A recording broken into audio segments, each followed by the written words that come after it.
Hi, my name's Fidurski. I'm a relationship and empowerment coach out of Conway, Arkansas. The video I want to do for you today is particularly focused on leadership. I've been studying leadership a lot lately. John Maxwell is probably the person that I pull most of my ideas and facts from, if you'd like to research him. He's a well-known leader. He's worked for Chick-fil-A for the past 30 years and has helped them rise to the top as far as leadership is concerned in the restaurant industry. I have about 11 years in the restaurant industry myself. 4.5 of those were as a manager, and honestly, I feel like I didn't know what I was doing when I was a manager. This is partially what's motivating me to do these videos. I want to target something very specific today, and that is getting your employees to do what you want them to do. Let's get real specific with it. Let's say that you work in a restaurant and you have a rule in your restaurant, and that is when the phone rings, by the third ring, you want someone, one of your employees, no matter what, one of your team members, to pick up the phone. That's a rule. That's the way it goes. And you're having frustrations. You're not always getting that locked in place. Sometimes it gets to 4 or 5 rings, and it's just a real big frustration for you.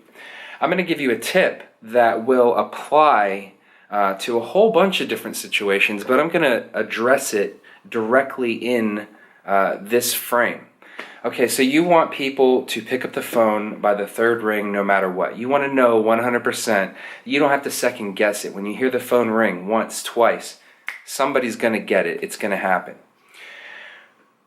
What I see a lot of, and what I've heard a lot of from employees, is that the managers come from a place of, if you don't do this, then we're going to discipline you. If you don't pick up this phone by the third ring, you're in trouble.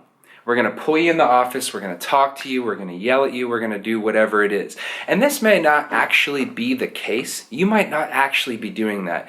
But sometimes your employees feel like that's what's going on for some reason or another. Your approach, the way you're communicating, whatever the case is, you don't want them to fear you. You want them to want to have those conversations, and this tip is going to give you the solution on how to get them to want to have those conversations.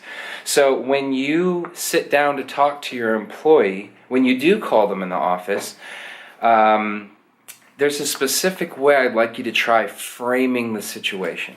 Okay?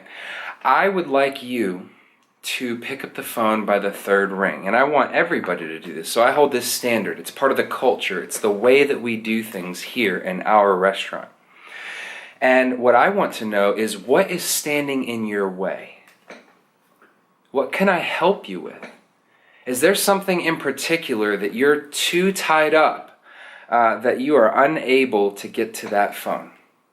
And they can give you a multitude of reasons. It could be, well, I have too many tables, or I don't have my food out in time, or there are so many different responses you can get to this. So the point is, you say, how can I help you? What can I do for you to clear this issue up? How can I do my best to bring you on and be a part of our team so that you follow these rules? Not, you're going to get yelled at, we're going to have some problem, you're an issue as a result of this, because you want to frame this positively, right? You want to let them know that you're there and you're on their team, because what you really want from them is to be on your team. This is not about hierarchy. You can say, I'm the manager, you should listen to me. But that doesn't always work out. A lot of people defy authority. A lot of people have a problem with that. They don't necessarily want to be told what to do. They want to feel like they're a part of a team that gives to them and that they want to give back. So my suggestion here is, in any situation, apply this to anything. You want your team member, you want your employee to do something specific. Well, what you have to do is target what's stopping them from doing that. Why aren't you doing this? And it might come down to the fact that they're lazy. It might come down to the fact that they really did have time. They were running around doing a bunch of things that either weren't their job, they weren't responsible for, which there's a lot of details involved, right? But the point is that you are there to serve them. How can I help you follow the rules of our establishment? And you have all the answers. Can I tell you why we pick up the phone by the third ring? That's not really what matters to them. You can tell them that all day long, but you want them to want to help you. You want them to want to be a part of your team. So how can I help you accomplish this goal that we're looking at? How can I help you get to that phone on the third ring? Again, my name's Carl Fidurski. If you have any questions, if you have any comments, please put them below, and I will do my best to answer them in a timely manner. If you'd like to get a hold of me, please visit my website at carlfidurski.com. I'll have a link below for that as well. And I hope to see you soon.